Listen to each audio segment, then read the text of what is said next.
మన అజ్ఞానం గురించి తెలుసుకోవడమే నిజమైన విజ్ఞానం. చెడును అడ్డుకోవడం బాధ్యత కాదు, అదో హక్కు. ఉన్నదానితో సంతృప్తి పడటం ఉత్తమం. మనకున్న జ్ఞానం చాలని భావించడం అజ్ఞానం. మనం ముందుకు సాగుతున్నాము, అయితే లక్ష్యం ఇంకా దూరంలోనే ఉన్నది.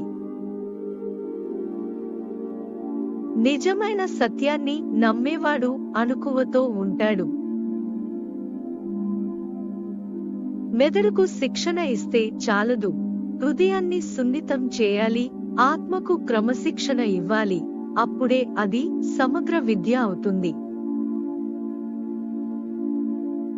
పుస్తకాలు, సంస్కృతులు, సాంప్రదాయాల మధ్య వంతెనలు నిర్మించే సాధనాలు.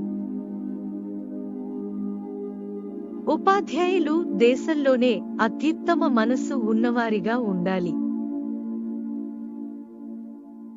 ఒక మేధావి అందరిలా ఉండగలడు, కానీ ఎవరూ అతనిలా ఉండలేరు. అంతా తెలుసు అనుకున్నప్పుడు నేర్చుకోవడం మానేస్తాం. Thanks for watching. Please do subscribe for more videos.